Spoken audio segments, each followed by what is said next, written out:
엄밀하게 하면 우리 지난 시간에 했던 게 열방 말씀들에 대해서 본 것이었고요.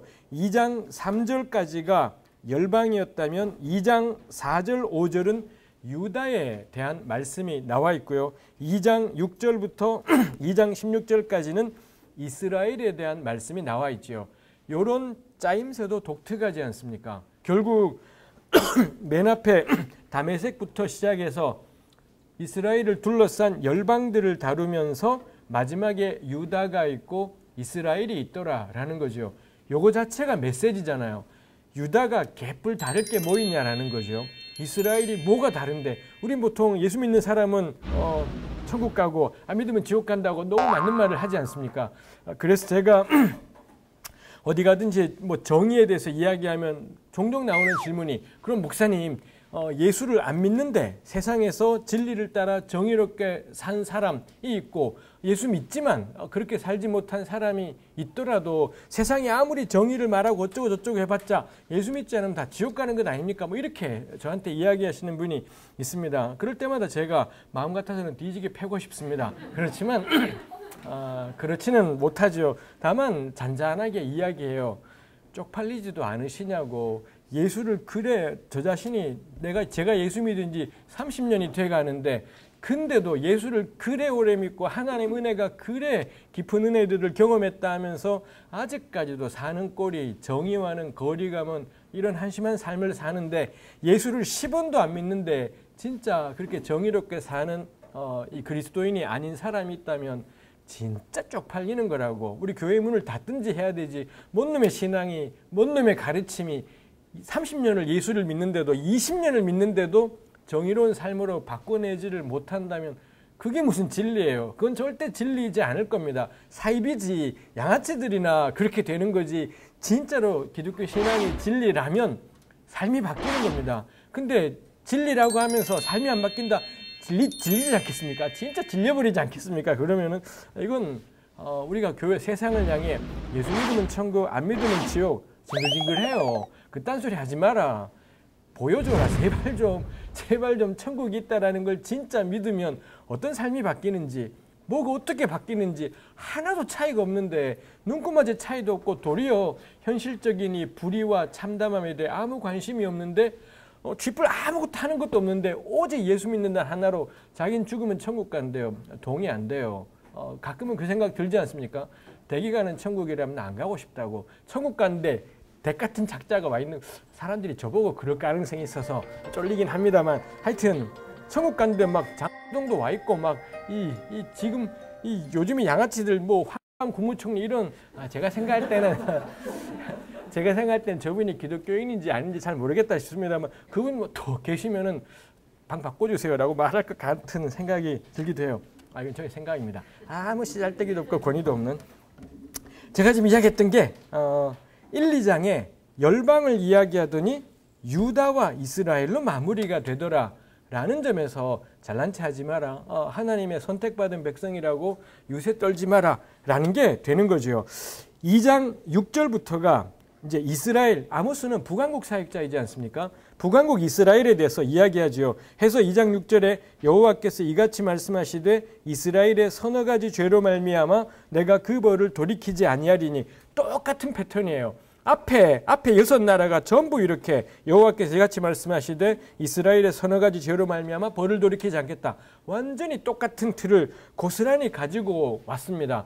궁금하지 않습니까? 그러면 열방들을 심판할 때의 기준하고 하나님의 백성을 심판할 때의 기준이 달라지는 걸까? 안 다른 걸까? 뭐 이런 생각이 드는데 우리 지난번에 할 때 열방들을 심판하는 까닭이 뭐냐? 제가 생각할 때는 전쟁 중에 이루어진 지나친 비인도적 행위, 이게 열방들을 심판하는 근거였었습니다. 뭐 아이벤 여인의 배를 갈랐다라든지 죽은 사람의 무덤을 파헤쳐서는 시체를 그 뼈를 불살라버렸다라든지 지나친 잔혹 행위에 대해서 하나님이 열방을 심판하시는구나라는 걸 보았던 거고요. 그러면 하나님 백성은 뭐가 다르지? 보니 2장 4절에 유다를 심판하는 까닭은 뭐냐? 여호와의 율법을 멸시한 거다. 이렇게 되어 있었고요. 그럴만하네. 하나님 백성들을 하나님이 벌하시는 까닭은 율법을 멸시한 거겠다 싶은 것이 일단 납득이 되고요. 그 다음에 생각을 해볼 것은 열방들은 율법 때문이지 않습니다. 지나친 비인도적 행위가 심판의 근거인데 이스라엘의 유다를 심판할 때 근거는 뭐냐? 율법을 떠났다인 거니 이 기준이 강화된 것이겠습니까? 약화된 것이겠습니까? 당연히 강화된 거겠죠. 열방은 이 아모스 논리로 가자면 비인도적이지만 않으면 되는 것인 것이겠습니다만 유다는 여호와의 율법이 이게 관건이 된다라는 겁니다. 그러니 세상을 향해 안 믿으면 지옥 헛소리하지 마라 라는 거죠. 하나님께서 정말 말씀하고 싶은 건 세상에 대한 심판이 아니라 교회인 겁니다. 교회가 이 땅으로 사는 게 말이 되냐? 믿는다면서 이게 말이 되냐? 이게 쟁점인데 자꾸 우리는 예수 믿으면 구원받아요를 엉뚱한 데다 저는 적용한다 싶은 것이 있습니다. 4절에 유다에 대해서는 여호와의 율법을 멸시했다 했고요. 내용은 안 나와요. 구체적으로 뭐가 문제냐 싶은데 이스라엘에 보면은 좀 더 드러난다 싶습니다. 이제 이스라엘은 그럼 하나님이 뭘로 심판하실까? 2장 6절 중간부터 있지요. 이는 하더니 그들이 은을 받고 의인을 팔며 신 한 켤레를 받고 가난한 자를 팔며 힘없는 자의 머리를 티끌 먼지 속에 발로 밟고 연약한 자의 길을 굽게 하고 아버지와 아들이 한 젊은 여인에게 다녀서 내 거룩한 이름을 더럽히고 모든 제단 옆에서 전당 잡은 옷 위에 누우며 그들의 신전에서 벌금으로 얻은 포도주를 마심이니라. 이게 이유였었습니다. 다르지 않습니까? 열방은 지나친 비인도적 행위가 문제였던 거고요. 유다는 율법을 멸시했어. 이스라엘도 하나님의 율법을 듣기로는 마찬가지니 저는 그렇게 생각해 볼 수 있지 않을까 싶어요. 유다에 대해서 율법을 멸시했다라는 것의 구체적인 내용이 2장 6절에 이스라엘에 대한 하나님의 책망으로 나타나는 거라고 볼 수 있지 않을까 싶습니다. 실제로 이 2장 6절 이하에 이런 방금 제가 읽었던 말씀이 유다에 적용된 예들이 뭐 이사야, 예레미야, 뭐 미가 이런 예언서들에 나온다라는 점에서도 그렇습니다. 우리 교회라면, 우리 한국의 교회라면 하나님이 대한민국에 진노하실 것입니다. 이런다면 뭐 때문에 진노하실까요? 우리 가령 몇 년 전에 무슨 어떤 분이던가요? 외국의 어떤 분이 한국에 대한 예언이 있다라고 해서 무슨 목사님 있었습니다만 해서 뭐 한국이 위험하다 했었고 작년인가는 무슨 홍모라는 정신이 안 좋은 자매님 계셨지 않습니까? 해서 한국이 망할 거다 뭐 땅굴이 수도권 곳곳까지 다 들어와 있다라고 막 개구라를 치면서 그래서 이 망하기 때문에 빨리 피신 가야 된다. 그래서 이 자매님 말 듣고 한국을 떠나서 뭐 미국에 갔다든가 하여튼 이런 이상한 사이비 집단들이 있지 않습니까? 희한하죠. 은혜 받았다라는데 말입니다. 성령께서 감동하셨다라는데 이분들이 성령께서 감동하셨다 그러면서 하나님의 심판이 한국 교회에 임할 거다. 한국 땅에 임할 거다라고 해요. 내용이 뭐냐? 보았더니 종북이래요. 하나님이 우리나라에 가득한 종북 좌파들에 대해서 진노하셨다. 뭐 이런 소리를 하고요. 그 다음에 뭐 동성애, 이슬람 뭐 이런 이야기들을 하면서 하나님이 한국 교회에 진노하셨다라고 해요. 제 기억에 그 아프리카의 어떤 목사님 그분은 그래도 그거 아니었습니다. 한국 교회가 돈에 너무 매였다. 배금주의가 문제였다. 전 이분은 그래도 말이 좀 된다 싶은데 걸핏하면 우리 교회가 꺼내는 게 동성애, 이슬람 이 난리법석을 떠는 게 있습니다. 저는 늘 묻고 싶어요. 아니 도대체 이슬람 교인들이 한국 땅에서 뭐 했는데요? 이슬람 교인들이 한국 땅에 와서 화장실에 공중 화장실에 들어간 자매님을 뒤쫓아 들어가서 여자란 이유로 죽이기를 했습니까? 아니면은 이슬람이 한국의 배를 소유하고 있다가 말입니다. 정비를 순깽판으로 해서 이 배가 멀쩡히 운행하다가 가라앉았고 애들이 전부 다 죽고 이슬람이 이걸 책임졌으면서 구조도 안 하고 이런 일을 하기를 했습니까? 도대체 이슬람이 대한민국 땅에 한 게 뭔데 이슬람 때문에 망한대요. 동성애 때문에 망한다 그래요. 동성애 하시는 분들이 저 동성애 동의되지 않습니다. 그렇지만 동성애 하시는 분들이 뭐 했는데요? 그분들이 무엇을 했습니까? 무슨 공장에서 직원들을 노동자들을 고용을 해놓고는 제 날짜에 월급을 주지 않고 걸핏하면 파견직에 하청 근로자에 이렇게 하면서 온갖 착취와 억압을 하고 동성애 하시는 분들이 이런 거 한 게 있냐라는 거예요. 전부 다 누가 하고 있습니까? 그 망할 놈의 이성의 자들이지 않습니까? 이 망할 놈의 동성에 대해서는 조금 더 성적인 욕망을 못 느끼는 이성의 자들이 세월호의 이 참담한 일이라든지 이 무차별적인 혐오 범죄라든지 이딴 것들을 전부 이성의 자들이 했지 않습니까? 이성애는 금지시켜야 되지 않을까? 도대체 이성애가 원인이지 않을까? 남자가 여자를 좋아하고 여자가 남자를 좋아하면 이따위로 무지막지한 일들을 행하는 것이 아닐까? 저도 딸 둘이 있습니다. 제 딸들에게 저게 차마 물어보지 못했습니다. 제 아내한테 한번 결혼 때 이야기 들은 적인데 제 아내도 고등학교 때 성추행을 당해서 지나가는데 이 남자애가 가슴을 팍 만지고 지나갔어요.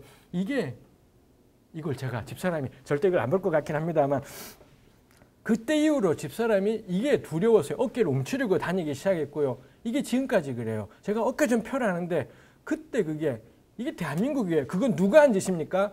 동성애자가 한 짓이지 않아요. 양아치 같은 이성애자들이 그딴 짓을 한 것 있지 않습니까? 근데 한국 교회는 동성애 때문에 나라가 망할 것처럼 이슬람 때문에 나라가 망할 것처럼 종북 때문에 나라가 망할 것처럼 회개하려고 난리법석 그래요. 제가 열받았습니다만 아모스서 보세요. 이스라엘을 향해 너네 요 서너 가지 우리 지난번에 했습니다. 여기 서너 가지가 세 가지 내지 네 가지를 말하는 게 아니라 가장 중요한 이런 걸 말하고 싶을 때 이 구약 문헌들이 취하고 있는 이 강조용법인 거죠. 그 결정적인 죄를 말할 때 우리라면 뭘 말하겠습니까? 100이면 100이에요. 우리는 우상숭배 말할 거고요. 이 망할 놈의 지금 교회들은 동성애, 이슬람 이딴 거 말할 겁니다. 아모스는 무슨 이야기 합니까? 가난한 자를 짓밟는 세상. 이거 이야기하더라는 거죠. 왜 나라가 망하나요? 가난한 자를 이따위로 짓밟는데 너네가 살 것 같으냐? 이 가난하다는 이유로 이렇게 삶이 붕괴가 되어버리고 한 여인이 아버지랑 아들에게 동시에 성적으로 착취를 당하는 이런 일이 일어나는데 너네가 그러고도 살아남겠냐라는 게 아모스가 선포하지요. 여기 끔찍한 게 8절에 모든 제단 옆에서 그들의 신전에 여기 우리 개혁성경이 신전이라고 번역했지만 그냥 히브리 말로는 그들의 하나님의 집에서예요. 그러니 제단과 성전이 공존해요. 이 끔찍한 참혹한 현실하고 제단과 성전이 공존하고요. 더 끔찍한 건 제단 옆에서 전당 잡은 옷 위에 누워 있더라는 겁니다. 가난해서 외투를 맡기고 돈 빌려 주더라도 해지면은 덮고 자야 되기 때문에 옷 돌려줘라 있지 않습니까? 근데 안 돌려주고요. 이 양아치가 어디 있느냐? 제단 곁에 있어요. 이건 뭘까 싶은 거죠. 구체적으로 어떤 정황인지 모르겠습니다만 적어도 분명한 건 이놈의 교회가 가난한 사람의 전당 잡고 옷을 안 돌려준 이 양아치 같은 작자가 교회 와서 껍적거리고 있는데 내비둔 거지 않습니까? 내비둬서 공존하고 있는 현실이 있더라는 거죠. 이런 망해요. 교회가 영적 세계니 뭐니 내세니 뭐니 이딴 것만 이야기하느라고 이게 지금 막 존재하고 있는데도 그냥 모른 채 해버리고 내둬버리게 되면 뻔하지 않습니까? 망하는 겁니다. 100이면 100 망하는 거죠. 저는 이거 성경에 근거해서 아모스 때는 이랬던 거고요. 우리 시대로 적용하면 뭘까요? 한국교회 망하는 겁니다. 유일한 이유가 뭐겠습니까? 가난한 자에 대한 착취예요. 가난하고 힘없는 사람들은 생존을 이어가기 힘든 현실. 지구 역사에 그래 놓고도 안 망한 나라가 없지 않습니까? 뭐 고대 나라건 현대이건 간에 이렇게 빈부격차가 심화되는데 약자들이 개박살 난다면 어느 나라건 번성하리라는 건 기대할 수가 없는 일이겠다 싶은 것이 있습니다. 그러고는 9절부터 나오는 게 하나님의 은혜예요. 9절, 10절, 11절은 하나님의 은혜. 거기에는 내가 너희들을 가나안 땅을 차지하게 했다, 건져냈다.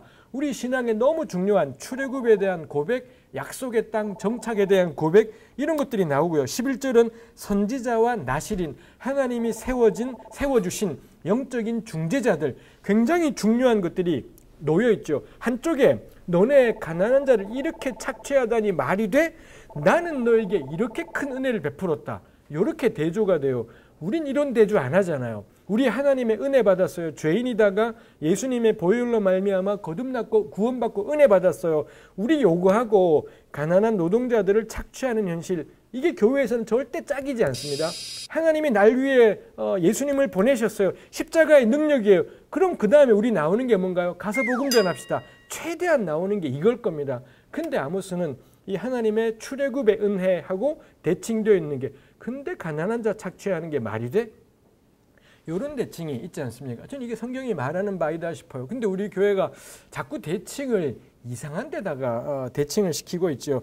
해서 13절 이하에는 심판 말씀들이 있더라입니다. 제가 생각할 때는 2장 6절부터 16절까지가 북왕국에 대한 심판 말씀을 열방 말씀의 패턴으로 설명했고요. 이제 3장부터는 그 부분을 확장하는 겁니다.